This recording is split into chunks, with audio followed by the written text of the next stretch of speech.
Bihar news में स्वागत है आपका दोस्तों। मैं हूं फिरदौस गनी और आप देख रहे हैं केडीवी लाइव। दोस्तों आज हो चुका है 12 नवंबर 2024। तो आज की पूरे बिहार की टॉप न्यूज लेकर आए हैं आपके लिए। वीडियो शुरू करने से पहले आपसे एक रिक्वेस्ट है कि अगर आप पहली बार इस चैनल पर आए हैं तो फिर चैनल को सब्सक्राइब करके बेल आइकन को प्रेस कर दीजिए और साथ ही वीडियो को लाइक कर दीजिए, अपने दोस्तों के साथ शेयर भी कीजिए। तो चलिए चलते हैं आज की खबरों की ओर। दोस्तों आज बिहार न्यूज की शुरुआत लालू प्रसाद यादव से करते हैं। दरअसल लालू प्रसाद यादव बेलागंज में चुनावी सभा को संबोधित कर रहे थे। इस दौरान लालू प्रसाद यादव जिंदाबाद, लालू प्रसाद यादव जिंदाबाद और बीजेपी को उखाड़ करके फेंक देंगे के खूब जोर शोर से नारे लगे। आपको बता दूं कि लालू प्रसाद यादव ने अपने अंदाज में बीजेपी और सीएम नीतीश कुमार पर खूब हमला बोला। लालू प्रसाद यादव ने कहा कि बेलागंज में यादव और मुसलमानों ने फिरका परस्त ताकतों को उखाड़ करके फेंका है। चुनावी जनसभा को संबोधित करते हुए लालू प्रसाद यादव ने कहा है कि हम लोगों की ताकत को कोई भी माई का लाल नहीं तोड़ सकता। या हमने बहुत लोगों को देखा है, बहुत लोगों को पीएम और सीएम बनते देखा है। लालटेन पर बटन दबा करके भाजपा को उखाड़ फेंकना है। और उन्होंने कहा है कि नीतीश कुमार को भी देखा है, हमने अपनी बीमारी का परवाह नहीं किया। आज आप लोगों से मिलने के लिए चले आए। अब समय आ गया है बिहार किसे जदयू और भाजपा को उखाड़ फेंकना है। इन लोगों को 7 समंदर पार फेंकना है। जब सभी लोग एकजुट रहिए और फिर नौजवान उम्मीदवारों को जिताइए ताकि हम लोगों की ताकत बनी रहे। लालू प्रसाद यादव के भाषण के दौरान नीचे लोगों ने लालू प्रसाद जिंदाबाद के खूब नारे लगाए। अब बिहार में इन दिनों टीचर की ट्रांसफर प्रक्रिया जारी है। बिहार के अलग अलग सभी जिलों में काम कर रहे टीचर लगातार अपने ट्रांसफर को लेकर के ऑनलाइन फॉर्म भर रहे हैं। लेकिन यहाँ सबसे अधिक प्रॉब्लम लेडीज टीचर को हो रही है, जहाँ इसको ना तो मायके में ट्रांसफर करवाने का ऑप्शन मिल रहा है और न ही ससुराल में ही पोस्टिंग करवाने का ही कोई विकल्प मिल रहा है। जानकारी के मुताबिक बिहार की महिला टीचर का नाम मायके और न ससुराल कहीं भी ट्रांसफर नहीं मिल रहा है। यानी एक तरह से कहें तो उनका पहले वाला हाल ही रहेगा। जब बिहार में सक्षमता परीक्षा पास शिक्षकों की पीड़ा इसे लेकर के फूट पड़ी है। सक्षमता परीक्षा पास शिक्षकों के हस्तांतरण को लेकर के आवेदन की प्रक्रिया शुरू हो चुकी है। जहां हस्तांतरण के लिए दिए गए फॉर्मेट में पुरुषों के साथ ही महिला शिक्षकों को भी पति या फिर पत्नी का गृह जिला भरना अनिवार्य किया गया है। यह ट्रांसफर को लेकर के इन पंचायतों या फिर अनुमंडलों का विकल्प पुरुष और महिला शिक्षक दोनों को ही नहीं मिल रहा है। लिहाजा पुरुषों के साथ ही महिला शिक्षिकाओं का कहना है कि इस बार भी उनका वनवास खत्म नहीं होगा। हस्बैंड के ड्यूटी पर जाते ही बॉयफ्रेंड के साथ इश्क लड़ाती पत्नी का बेवफाई वाली खबर सामने आई है। दरअसल बात यह है कि पत्नी की बेवफाई से आहत एक पति कोर्ट पहुंच गया और अदालत से न्याय की गुहार लगाई है। मामला बिहार के सीमांचल की है। बिहार के सीमांचल के कटिहार जिले की है। जब कटिहार जिले के रहने वाले शख्स ने पत्नी पर अवैध संबंध और फिर घर से आभूषण और फिर कैश चुराने का आरोप लगाया है। जब कोर्ट में मामला पहुंचने के बाद पुलिस एक्शन में आई है और फिर जांच तेज कर दी है। जानकारी के मुताबिक बराड़ी थाना क्षेत्र के जगदीशपुर निवासी प्रीतम शाह की शादी करीब 13 साल पहले भागलपुर की रहने वाली लड़की के साथ बड़े ही धूमधाम के साथ हुई थी।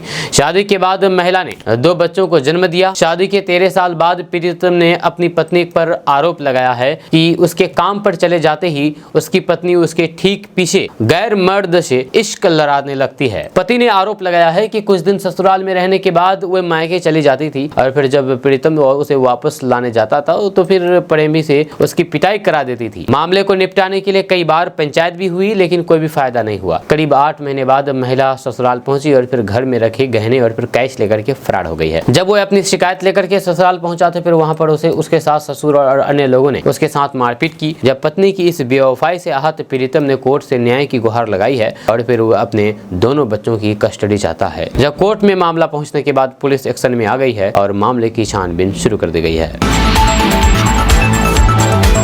अब बिहार की राजधानी पटना में भारतीय जनता पार्टी के प्रदेश अध्यक्ष दिलीप जायसवाल ने एक न्यूज चैनल के साथ बातचीत करने के दौरान ये दावा कर दिया है कि बिहार की चारों विधानसभा सीटों पर होने वाले उपचुनाव में एनडीए प्रत्याशी की जीत होगी। जब भाजपा के प्रदेश अध्यक्ष डॉक्टर दिलीप कुमार जायसवाल ने कहा कि बिहार की चारों विधानसभा सीटों पर उपचुनाव के लिए एनडीए का अच्छा चुनाव प्रचार चल रहा है, वहीं पर मतदाताओं ने मन बना लिया है कि एनडीए के चारों उम्मीदवार को भारी बहुमत से जीत दिलाएंगे। दिलीप जायसवाल ने आगे कहा कि मुझे बिहार के मतदाताओं पर पूरा भरोसा है। वे चाहते हैं कि नीतीश कुमार और फिर नरेंद्र मोदी के नेतृत्व में बिहार विकसित हो और फिर बेलागंज, इमामगंज, तरारी और फिर रामगढ़ भी विकास करे। जनता इसके लिए वोट करेगी।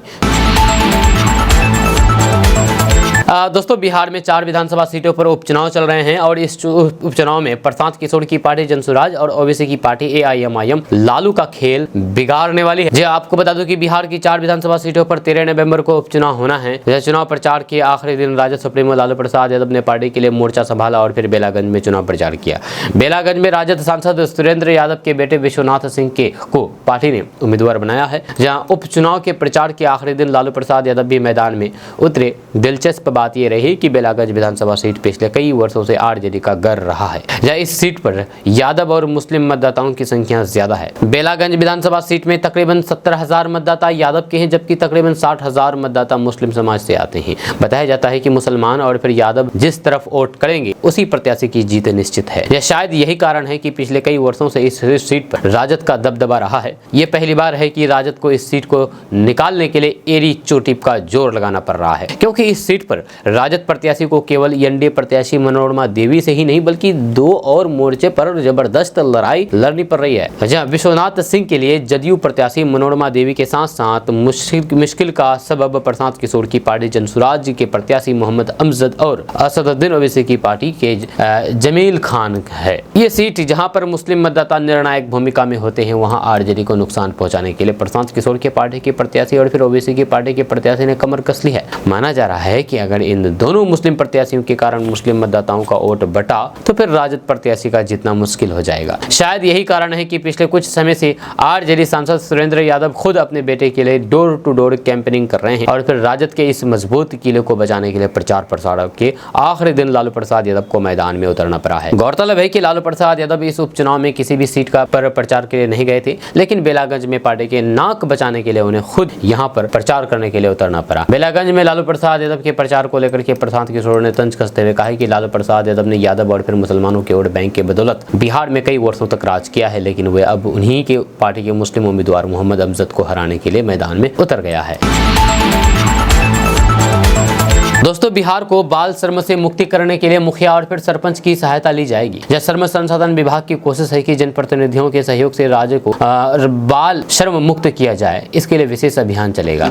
यह चौक चौराहों पर विशेष जागरूकता अभियान सा संवाद कार्यक्रम होगा। विभागीय अधिकारियों के अनुसार राज्य को बाल श्रम से मुक्ति कराने के लिए कई प्रयास किए जा रहे हैं। जब विभाग के अधिकारी औचक छापेमारी करके रेस्टोरेंट, ढाबों और फिर होटलों के अलावा फैक्ट्रियों में काम करने वाले बच्चों को रिहा भी करवा रहे हैं। मुख्यमंत्री राहत कोष से हर बच्चे को 25-25 हजार रुपए दिए गए हैं। इसके बावजूद भी बिहार में बाल श्रम रुक नहीं रहा है। इसे देखते हुए विभाग ने तय कर दिया है कि अब बाल मजदूरी समाप्त करने के लिए नियोजित तरीके से काम किया जाए। विभाग के स्तर पर पंचतवाड़ एक रजिस्टर रखने की तैयारी है। बाल मजदूरी करने वाले बच्चों पर नजर रखी जा सके। जब पंचायत स्तर पर स्कूली बच्चों और फिर शिक्षकों की भी सहायता ली जाएगी। जनप्रतिनिधियों का सहयोग लेकर के प्रभात फेरी निकाली जाएगी। नुक्कड़ नाटक, कठपुतली, लोकगीत से रचनात्मक और फिर आकर्षक तरीके से उपयोग करके बाल श्रम के बारे में लोगों को बताया जाएगा।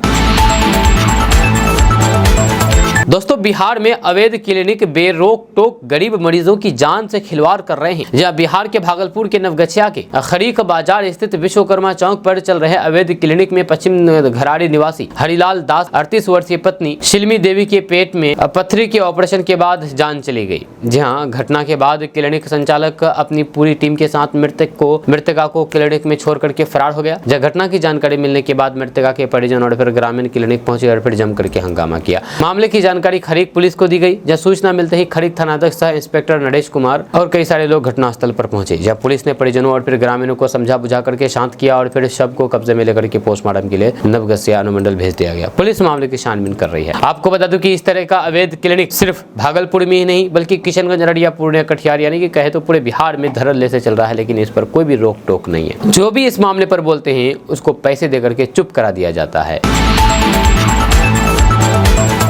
बटेंगे तो कटेंगे, एक है तो सेफ है। इन नारों को लेकर के देश में जम करके राजनीति हो रही है। हालांकि इन नारों पर बिहार एनडीए बटता दिख रहा है। सीएम नीतीश कुमार की पार्टी जेडीयू का विरोध जारी है। जब गुलाम गौस के बाद अब जेडीयू के बड़े मुस्लिम चेहरे और एमएलसी खालिद अनवर ने विरोध किया है। जब जेडीयू नेता खालिद अनवर ने कहा है कि हम लोग ऐसे किसी भी नारे को प्रमोट नहीं कर सकते जिसका मकसद समाज को बांटना या फिर तोड़ना है। हम किसी भी नफरती नारे को प्रमोट नहीं कर सकते हैं। जब जेडीयू नेता खालिद अनवर ने कहा कि जेडीयू ने अपनी विचारधारा को गिरवी नहीं रखा है। जब बीजेपी से हमने बिहार सहित देश के विकास के लिए गठबंधन किया है। हम लोग सभी धर्मों का सम्मान करते हैं। देश एकजुट है, आगे बढ़े, इसके लिए हमारी पार्टी ने हमेशा मेहनत की है। साथ ही साथ उन्होंने कहा है कि बिहार में 4 विधानसभा सीटों पर उपचुनाव चल रहा है और चारों सीटों पर हम लोग जीत रहे हैं। जेडीयू नेता खालिद अनवर ने कहा कि इस तरीके के नारों से नुकसान उनको हो रहा है जो सबको साथ लेकर के चलना चाहते हैं। जैसे जेडीयू सबको साथ लेकर के चलना चाहती है, हम लोग रोजगार और फिर विकास की बात करते हैं। खालिद अनवर ने यह बयान देकर के साफ कर दिया है कि पार्टी इस तरीके के बयानों और फिर नारों से सहमत नहीं है। बटोगे तो कटोगे का नारा बीजेपी की तरफ से देश भर में दिया जा रहा है। जब पोस्टर लगाए जा रहे हैं, झारखंड और महाराष्ट्र में भी ये नारा दिया जा रहा है। वहाँ विधानसभा चुनाव है, महाराष्ट्र के अखबारों में एक है तो सेफ है का नारा विज्ञापन के तौर पर छपा है। इन नारों को बीजेपी भुनाने की कोशिश कर रही है। बीजेपी का कहना है कि हिंदू तभी सुरक्षित रहेंगे जब एक रहेंगे, बटेंगे तो कटेंगे। लेकिन जेडीयू ने साफ कर दिया है कि इसको लेकर के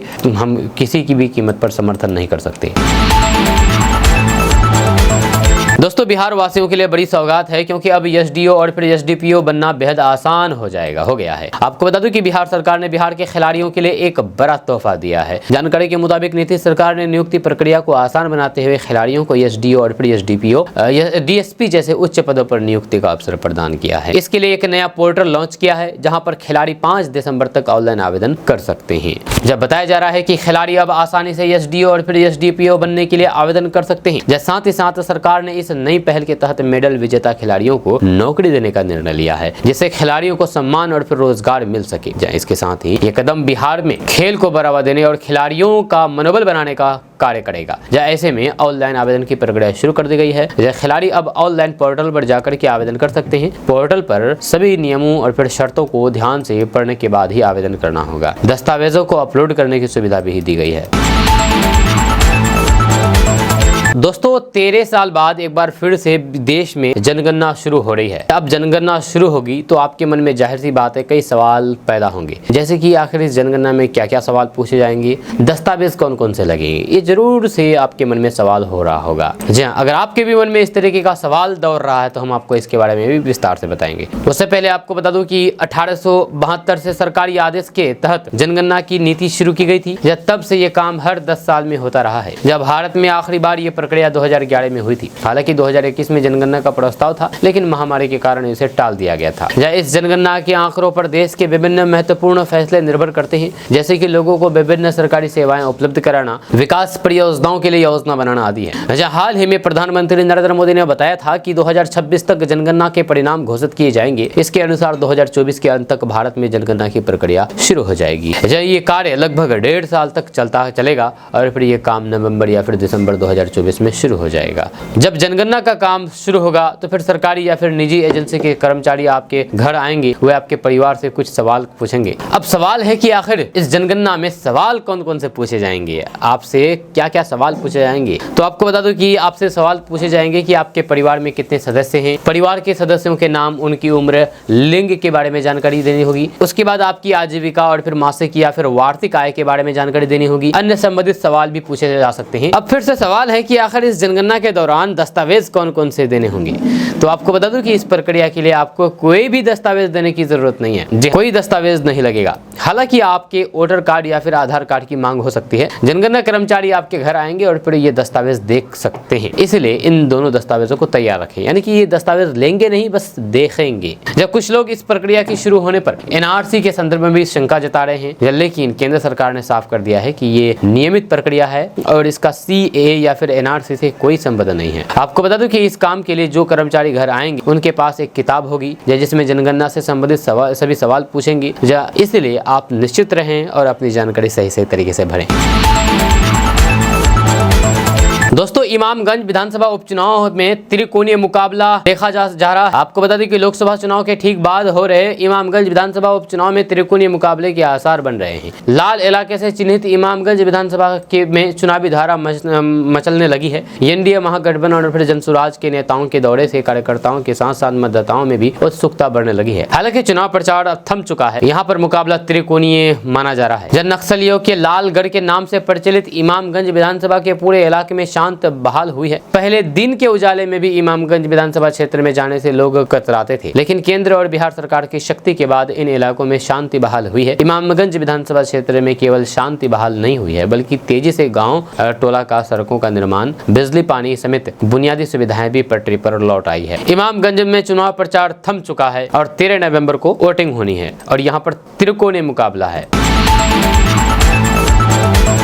दोस्तों, नेशनल हाईवे को बनाने में MIT इंजीनियरिंग कॉलेज मुजफ्फरपुर समेत बिहार के दूसरे इंजीनियरिंग कॉलेज के छात्र मदद करेंगे। NIT ने इसके लिए राजमार्ग विकास निगम से समझौता किया है। NIT के तहत आने वाले सभी इंजीनियरिंग कॉलेज राष्ट्रीय राजमार्गों को बनाने में तकनीकी सहयोग देंगे। जब बिहार के सभी इंजीनियरिंग कॉलेज के MTech और फिर BTech करने वाले छात्रों को राजमार्ग विकास निगम में इंटर्नशिप करने का मौका मिलेगा। इसमें सिविल इंजीनियरिंग के छात्रों के लिए ज्यादा अवसर रहेगा। MIT के प्राचार्य प्रोफेसर मिथिलेश कुमार झा ने बताया है कि MIT के निर्देश के अनुसार MIT के छात्रों को भी इस काम में लाया जाएगा, जहां इससे उनका करियर भी संवरेगा। इंजीनियरिंग कॉलेजों के छात्र राजमार्ग बनाने में कौन सी नई तकनीक अपनाई जाए, इस पर अपनी राय देंगे। यहाँ इसके अलावा इंटर्नशिप के दौरान उन्हें जो भी काम राजमार्ग विकास निगम की तरफ से दिया जाएगा उसे पूरा करेंगे। दोस्तों, प्याज की कीमत अब रुला रही है, क्योंकि प्याज की कीमत अब आसमान छू रही है। वहीं पर लहसुन के भाव भी आसमान पर पहुंच गए हैं। आपको बता दूं कि प्याज और लहसुन का भाव बढ़ने से रसोइयों का बजट बिगड़ गया है। इनके दामों में बेतहाशा वृद्धि हो रही है, जिसकी वजह से खाने पीने का स्वाद भी बदल गया है, फीका पड़ गया है। इन दिनों लहसुन खुदरा में 250 रुपए प्रति किलो के हिसाब से बिक रहा है, जबकि प्याज के भाव 70 से 80 रुपए किलो तक हो गए हैं। आने वाले दिनों में इनके दाम में और वृद्धि हो सकती है। जब 15 दिनों के अंदर लहसुन की भाव 300 से 400 रुपए के पार हो जाने की उम्मीद है। साथ ही साथ प्याज 10 से 20 रुपए प्रति किलो महंगा हो सकता है। इन दोनों के दाम बढ़ने से गृहिणी सबसे ज्यादा परेशान है। आगामी कुछ दिनों तक भाव कम होने की संभावना नहीं है, बल्कि प्याज की कीमत और बढ़ने की संभावना बनी हुई है। पिछले 1.5 माह में प्याज के दाम दोगुने से ज्यादा हो गए हैं। जहां अगस्त के शुरुआती दिनों में प्याज 20 से 25 रुपए प्रति किलो था, आज 70 से 75 रुपए प्रति किलो के हिसाब से बिक रहा है। वहीं पर जून के माह में लहसुन का दाम स्थिर था, जो 30 से 40 रुपए किलो बिक रहा था। वहीं पर अब 250 रुपए प्रति किलो के हिसाब से बाजार में बिक रहा है। लोगों ने बताया है कि प्याज की नई फसल भी बाजार में आ गया है, फिर भी कीमत में उछाल आया हुआ है। वहीं पर सब्जी व्यापारी ने बताया है कि प्याज और फिर लहसुन की बढ़ती कीमतों से 25 से 30% ग्राहक कम हो गए हैं। हमारे द्वारा भी आवश्यकता अनुसार खरीदी जा रही है। भोजपुरी फिल्म इंडस्ट्री के कई सितारे राजनीति में अपना हाथ आजमा चुके हैं। रवि किशन, पवन सिंह, मनोज तिवारी से लेकर के दिनेश लाल यादव, निरहुआ तक राजनीति में उतर चुके हैं।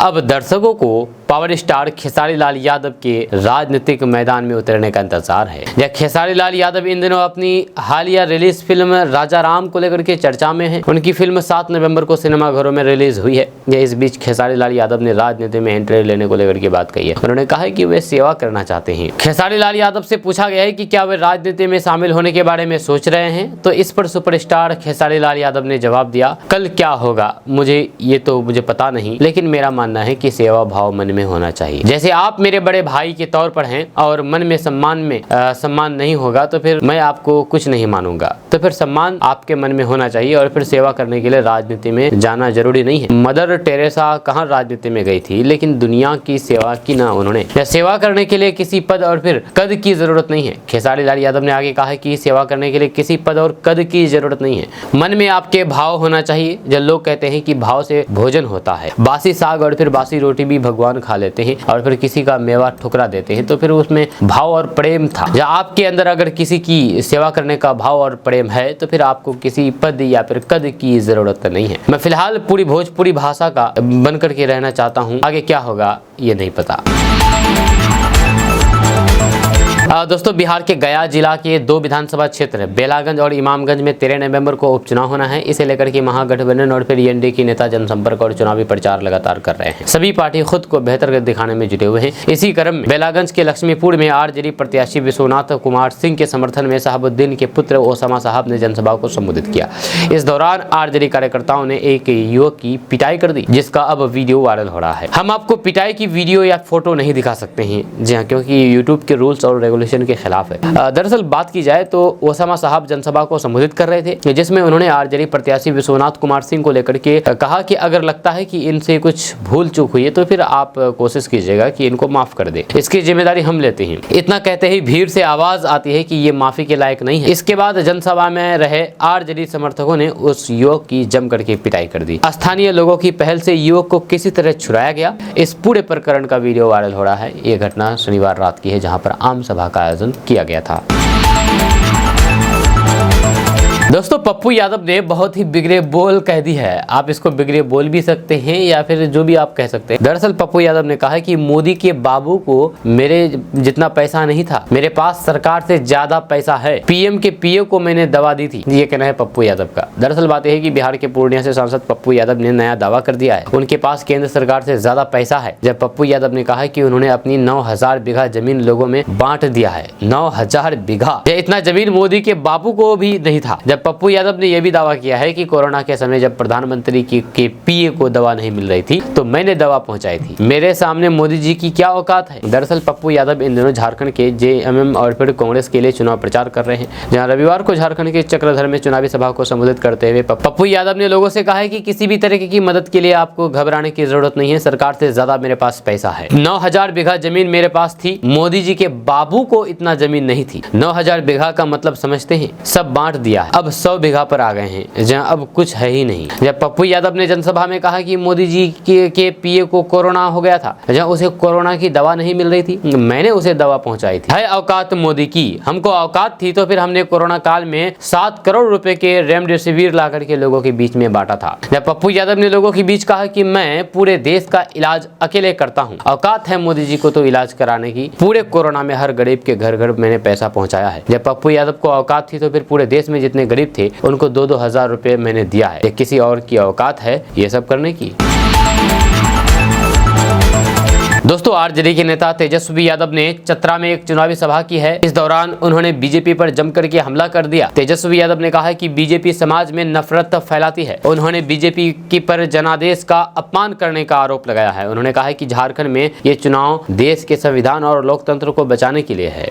आपको बता दूं कि झारखंड की 81 सदस्यीय विधानसभा के लिए 2 चरणों में चुनाव हो रहा है। यह 13 और 20 नवम्बर को वोटिंग है। बाकी मतों की गिनती 23 नवम्बर को होगी। तेजस्वी यादव ने बीजेपी पर समाज में नफरत फैलाने का आरोप लगाया है। उन्होंने इस दौरान दावा कर दिया है कि चुनाव के बाद झारखंड में हेमंत सोरेन के नेतृत्व वाली सरकार बनेगी। उन्होंने कहा है कि झारखंड के लोगों ने 2019 में झामुमो के नेतृत्व वाले गठबंधन को वोट दिया था, लेकिन भाजपा ने सरकार गिराने की साजिश रची। जब वो सफल नहीं हुए तो फिर उन्होंने आदिवासी समुदाय से आने वाले सीएम हेमंत सोरेन को जेल में डाल दिया। इसी दौरान उन्होंने ये भी दावा कर दिया है कि अगले साल बिहार विधानसभा चुनाव में आरजेडी नीत महागठबंधन की सरकार की जीत होगी।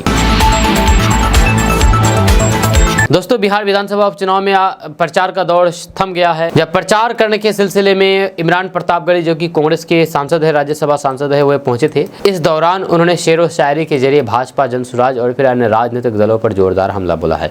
बेलागंज विधानसभा क्षेत्र में मुस्लिम बहुल गाँव बारा में आयोजित सभा में इमरान प्रतापगढ़ी ने भाजपा और फिर जदयू को आड़े हाथों लेते हुए कई कविताएं पढ़ी है, जिन्हें सुनकर के सभा में मौजूद लोग तालियां बजाने से भी नहीं रोक सके। इमरान प्रतापगढ़ी ने भाजपा नेताओं के विवादित बयानों पर शेरो शायरी के जरिए हमला बोला है। उन्होंने कहा है कि मोहब्बत भाईचारे के दीवाने दिन ही लौटा दो, वे सस्ती दाल सब्जी के सुनहरे दिन ही लौटा दो। यह शायरी भाजपा के बटोगे तो कटोगे की सोच पर प्रतिक्रिया थी और उन्होंने इसे नफरत फैलाने की साजिश बताया है। इमरान प्रतापगढ़ी ने कहा है कि भाजपा का नारा बटोगे तो कटोगे मुसलमानों के खिलाफ नफरत फैलाने की एक साजिश है, जबकि देश को एकता और भाईचारे की जरूरत है। इमरान प्रतापगढ़ी ने यह भी कहा है कि लोग सिर्फ राजद प्रत्याशी को वोट नहीं दे रहे हैं, बल्कि राहुल गांधी की मुहिम और फिर उनके नारे नफरत के बाजार में मोहब्बत की दुकान को भी मजबूत कर रहे हैं। उन्होंने यह स्पष्ट कर दिया है कि इस उपचुनाव में वोट केवल किसी एक व्यक्ति को नहीं दिया जा रहा है, बल्कि ये वोट सेकुलरिज्म और धर्मनिरपेक्षता के सिद्धांत को मजबूत करने के लिए दिया जा रहा है। यह कहना है इमरान प्रतापगढ़ी का। साथ ही साथ इमरान प्रतापगढ़ी ने चुनावी रणनीतिकार प्रशांत किशोर पर भी तंज कसा है। उन्होंने कहा है कि अगर प्रशांत किशोर को लगता है कि उनकी पार्टी का चुनाव चिन्ह बस्ता यानी कि स्कूल बैग है तो फिर ये उनकी गलतफहमी है। उन्होंने कहा है कि अगर वह बस्ता किताबों वाला होता तो फिर 2014 में ही नरेंद्र मोदी की डिग्री चेक कर लेते। इमरान प्रतापगढ़ी ने इस पर भी टिप्पणी की है कि प्रशांत किशोर का टेंट 13 नवंबर को उखाड़ दिया जाएगा जब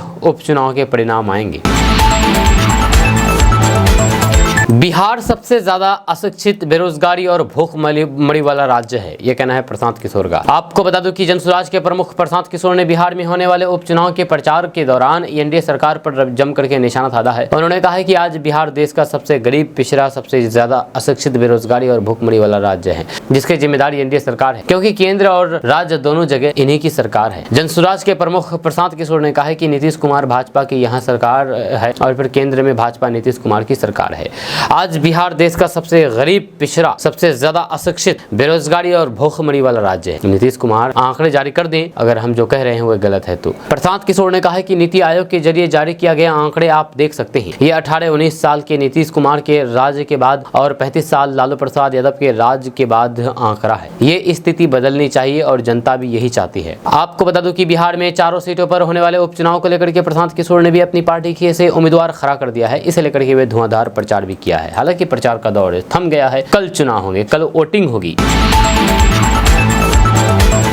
दोस्तों, अक्टूबर महीना चला गया है, नवंबर महीना का एक हफ्ता भी चला गया है और नवंबर महीना लगभग आधा महीना बीतने जा रहा है, लेकिन अभी तक ठंड का कोई भी अता पता नहीं है। आपको बता दूं कि दीपावली और छठ महापर्व खत्म होने के बाद भी ठंड नहीं पड़ रही है। सुबह के समय थोड़ी हल्की सी ठंड एहसास होती है, लेकिन दिन में लोग गर्मी से काफी परेशान हो जाते हैं। छठ पूजा के पारण के दिन या फिर उसके एक सप्ताह के भीतर आमतौर पर गेहूं की बुआई शुरू हो जाती है, लेकिन इस बार ठंड की कमी के कारण किसान चिंतित है। इसी बीच मौसम विज्ञान केंद्र पटना के मुताबिक 5 साल के बाद 1 माह देर से ठंड आने की संभावना है। पहले मौसम विभाग ने बताया था कि 8 नवंबर से तापमान में गिरावट आएगी, लेकिन ऐसा नहीं हुआ। मौसम विभाग के मुताबिक 13 नवंबर के आसपास हवा की दिशा में बदलाव होने की उम्मीद है। इससे पारे में गिरावट के आसार बन सकते हैं। हालांकि अगले 48 घंटे तक अभी रात का तापमान सामान्य से अधिक बने रहने का पूर्वानुमान है। पूर्वीय हवा चल रही है और फिर उसकी गति बेहद ही धीमी है, नमी अधिक है, इसलिए सुबह के समय धुंध रह रही है। जब रात के में तापमान अधिक रह रहा है। IMD के अनुसार राज्य में यानी कि बिहार में तकरीबन सभी जगह पारा सामान्य से 6 डिग्री अधिक तक चल रहा है। यह दिन का तापमान भी सामान्य या फिर सामान्य से अधिक चल रहा है। IMD यानी कि मौसम विभाग के अनुसार मौसमी परिस्थितियां खास तौर पर ला नीना के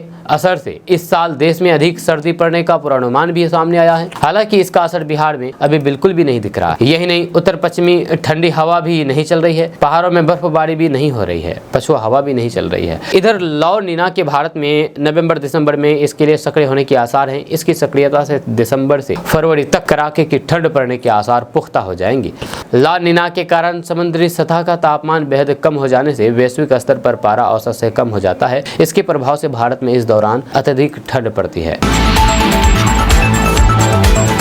बिहार के सरकारी स्कूलों से करीब 3.5 लाख बच्चों का नाम काटा जाएगा। जी हां, आपको बता दूं कि बिहार के सरकारी स्कूलों में 3,55,700 बच्चे ऐसे हैं जिनका नामांकन डबल है, यानी कि एक बच्चा 2-2 नाम। 2-2 नाम मतलब ये है कि ये बच्चे सरकारी और प्राइवेट स्कूलों में एक साथ पढ़ते हैं, एक साथ नामांकन है। अकेले पटना जिले में अब तक 9,310 ऐसे बच्चों की पहचान की गई है। जी हां, पटना जिला शिक्षा कार्यालय ने ऐसे बच्चों की पहचान की है। इन बच्चों ने सरकारी योजनाओं का लाभ लेने के लिए सरकारी और प्राइवेट स्कूलों में नामांकन कराया है। विभागीय स्तर पर आधार कार्ड के जरिए ऐसी और बच्चों की पहचान की जा रही है। अब इन बच्चों का सरकारी स्कूलों से नामांकन रद्द करने की तैयारी चल रही है। जिला शिक्षा कार्यालय के अनुसार सरकारी स्कूलों में नामांकित बच्चों को विभिन्न योजनाओं का लाभ दिया जाता है। इसमें बिहार बोर्ड से मैट्रिक परीक्षा में प्रथम श्रेणी में पास विद्यार्थियों को 10-10 हजार रुपए की छात्रवृत्ति, इंटर्न पास छात्रों को मुख्यमंत्री कन्या उत्थान योजना के तहत 25-25 हजार रुपए की छात्रवृत्ति, इसके अलावा साइकिल और पोशाक योजना आदि शामिल है। इन सभी योजनाओं की राशि विद्यार्थियों के खाते में डायरेक्ट भेजी जाती है। जब नामांकन रद्द किए जाने के बाद छात्रों को इन योजना का लाभ बिल्कुल भी नहीं मिलेगा। बिहार के अमीनों के कामकाज की अब जिलावार समीक्षा होगी। जहां जिला स्तर पर इसकी समुचित समीक्षा करने से संबंधित दिशा निर्देश विभाग ने दिया है। यह देखा जाएगा कि विभाग स्तर से तय मापदंडों के आधार पर अमीन जमीन की नापी कर रहे हैं या नहीं। जब बिहार में जमीन मापी के लिए ऑनलाइन आवेदन से लेकर के अमीन आवंटन तथा मापी की पूरी व्यवस्था तय समय में वेबसाइट से करने की प्रावधान है। जब राष्ट्र एवं भूमि सुधार विभाग ने इसके लिए विशेष वेबसाइट बनाई है, लेकिन जमीन मापी की इस पूरी प्रक्रिया के में प्राप्त आवेदन की तुलना में इनके के निपटारे की दर 50 से 60% की है। इसे बढ़ाने के लिए विभाग के स्तर से खास तौर से प्रयास किए जा रहे हैं। जहाँ अमीन के स्तर पर मापी के कार्य में भी लापरवाही बरती जा रही है। जहाँ राजस्व विभाग के सचिव जय सिंह ने ई मापी की रफ्तार बढ़ाने और फिर लंबित मामले का निपटारा तेजी से करने से संबंधित दिशा निर्देश दिया है। अस्वीकृत आवेदनों का कारण भी पता करने के लिए कहा है। जहाँ ई मापी के लिए 86,500 आवेदन आए हैं। दोस्तों, बिहार में 2 अमेरिकी नागरिक की गिरफ्तारी हुई है। आपको बता दूं कि बिहार के मधुबनी में 2 अमेरिकी नागरिकों को कथित तौर पर बिना वैध दस्तावेज के नेपाल में प्रवेश करने की कोशिश करने के आरोप में गिरफ्तार किया गया है। पुलिस ने ये जानकारी दी है। आपको बता दूं कि एक वरिष्ठ अधिकारी ने बताया है कि गिरफ्तार अमेरिकी नागरिक कैलिफोर्निया के निवासी हैं। दूसरी ओर पुलिस ने 2 स्थानीय लोगों को भी पकड़ा है, जिन्होंने भारत नेपाल सीमा के पास जयनगर इलाके में उनके ठहरने के दौरान उन्हें सहायता प्रदान की थी। जयनगर के पुलिस उपाध्यक्ष अंकुश कुमार ने बताया है कि इन्हें एसएसबी जवानों ने उस समय पकड़ा जब ये लोग बिना वैध दस्तावेजों के नेपाल में घुसने की कोशिश कर रहे थे। ये गिरफ्तार किए गए अमेरिकी नागरिक पति पत्नी हैं। यह नेपाल में जन्मी महिला ने अमेरिकी नागरिक से शादी करने के बाद वहां की नागरिकता ले ली थी। दोनों से पुलिस, एसएसबी और फिर अन्य संबंधित एजेंसियों के अधिकारियों ने संयुक्त रूप से पूछताछ की है। बिहार विधानसभा उपचुनाव के दौरान जनसुराज पार्टी के संस्थापक प्रशांत किशोर ने मुख्यमंत्री नीतीश कुमार पर तीखी टिप्पणी की है और उन्हें बेशर्म आदमी कहकर के उनकी आलोचना की है। जब प्रशांत किशोर का आरोप है कि नीतीश कुमार ने अल्पसंख्यक समुदाय खास करके मुसलमानों के भरोसे को तोड़ा है। प्रशांत किशोर का कहना है कि नीतीश कुमार ने 2015 में मुस्लिम समुदाय के समर्थन से सरकार बनाई, लेकिन 2017 में बीजेपी से मिलकर के उन्हीं के खिलाफ काम किया है। उनका आरोप है कि नीतीश कुमार ने मुसलमानों का समर्थन हासिल किया, लेकिन बाद में उनकी पीठ में छुरा घोंप दिया। खास करके जब वे नागरिकता संशोधन कानून यानी कि सीएए का समर्थन कर रहे थे, जो मुसलमानों को उनकी नागरिकता से वंचित करने का खतरा बन रहा था। प्रशांत किशोर ने यह भी कहा कि नीतीश कुमार की पार्टी अब केंद्र सरकार का हिस्सा है, जो हाल ही में विवादास्पद वक्फ बिल लाने के लिए चर्चा में है। प्रशांत किशोर के अनुसार इस वजह से अल्पसंख्यक समुदाय में नीतीश कुमार के प्रति असंतोष है। उन्होंने बिहार के लोगों के असंतोष की ओर इशारा करते हुए कहा कि लोग नीतीश कुमार को सत्ता से बाहर करना चाहते हैं। वहीं पर उत्तर प्रदेश के मुख्यमंत्री योगी आदित्यनाथ के कटोगे तो बटोगे वाले बयान पर प्रतिक्रिया देते हुए प्रशांत किशोर ने कहा कि ये भाजपा की पुरानी रणनीति है कि हिंदुओं को असुरक्षित महसूस कराया जाए ताकि इसका चुनावी लाभ उठाया जा सके। प्रशांत किशोर ने भाजपा से ये भी पूछा कि प्रधानमंत्री नरेंद्र मोदी के कार्यकाल में बिहार में कितनी फैक्ट्रियां स्थापित की गई है जिससे राज्य की तरक्की हो सके। कुल मिलाकर के प्रशांत किशोर ने नीतीश कुमार पर अल्पसंख्यकों का विश्वास को तोड़ने और फिर बीजेपी पर चुनावी फायदे के लिए धार्मिक भावनाओं का उपयोग करने का आरोप लगाया है। महाराष्ट्र में विधानसभा चुनाव के प्रचार में जुबानी जंग तेज हो गई है। इस बीच एआईएमआईएम अध्यक्ष और हैदराबाद के सांसद असदुद्दीन ओवैसी ने बीजेपी नेता और उप मुख्यमंत्री देवेंद्र फडणवीस के बयान पर पलटवार किया है। एक चुनावी सभा को संबोधित करते हुए असदुद्दीन ओवैसी ने कहा कि देवेंद्र फडणवीस, तुम मेरी जुबान का मुकाबला नहीं कर सकते। तुम प्रधानमंत्री नरेंद्र मोदी और गृह मंत्री अमित शाह से भी मिलकर के बैठ गए, फिर भी मेरी जुबान का मुकाबला नहीं कर सकते। उन्होंने कहा कि फडणवीस बोले कि ये ओवैसी वो बोले कि वोट जिहाद और धर्म युद्ध। हम चुनाव आयोग से पूछना चाहते हैं कि क्या ये बयान कानून के मुताबिक है या उसके खिलाफ है। इलेक्शन कमीशन को उसका जवाब देना चाहिए। असदुद्दीन ओवैसी ने कहा है कि मेरा नाम लेकर के जिहाद और धर्म युद्ध का नाम लिया जा रहा है। क्या ये इलेक्शन कमीशन के कानून के खिलाफ नहीं है? क्या ये आदर्श चुनाव आचार संहिता के खिलाफ नहीं है? क्या इलेक्शन कमीशन को इस पर कार्रवाई नहीं करना चाहिए? बिहार के राजगीर में कल पहली बार एशियाई महिला हॉकी चैंपियंस ट्रॉफी का आगाज हो गया है। इस ऐतिहासिक प्रतियोगिता का शुभारंभ राजगीर स्पोर्ट कॉम्प्लेक्स में मुख्यमंत्री नीतीश कुमार भी थे। खेल विभाग और बिहार राज्य खेल प्राधिकरण द्वारा आयोजित इस प्रतियोगिता में जापान, कोरिया, चीन, थाईलैंड, भारत और फिर मलेशिया की टीमें अपनी प्रतिभा का प्रदर्शन की है।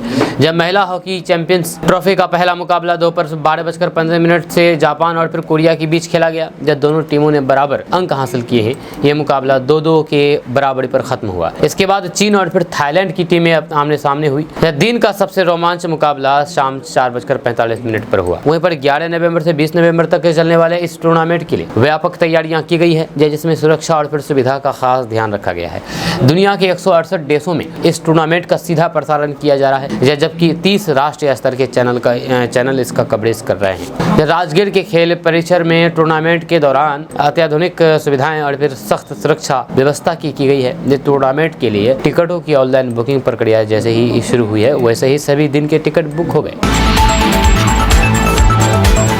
दोस्तों, क्या आपको पता है कि निमोनिया बीमारी फेफड़ों को अंदर ही अंदर डैमेज कर देता है। हम आपको बताएंगे कि शरीर में 5 ऐसे लक्षण अगर दिख जाए तो तुरंत आप जांच करवाएं, क्योंकि 5 ऐसे लक्षण को देख करके पहचान करके आप समझ जाएंगे कि ये बीमारी यही है।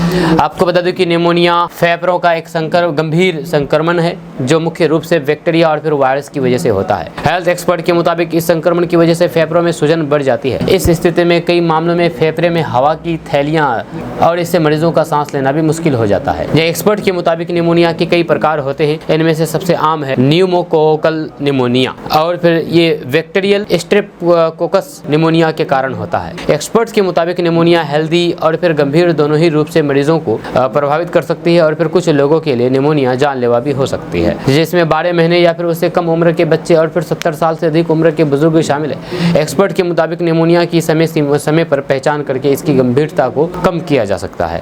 इसलिए अगर आपको बार बार सर्दी जुकाम और फिर फ्लू की परेशानी होती है तो फिर ये निमोनिया का एक संकेत हो सकता है। इसे भूल कर भी नजरअंदाज ना करें। 5 ऐसे लक्षण हैं जो हम आपको बता रहे हैं। वो है बार बार बुखार आना, फिर खांसी होना, सांस लेने में कठिनाई या फिर सांस फूलने की समस्या आना, काफी ज्यादा थकान रहना, भूख ना लगने की समस्या जैसी समस्या है। अगर इस तरीके के कोई भी लक्षण दिखाई देते हैं तो आप तुरंत जांच कराएं।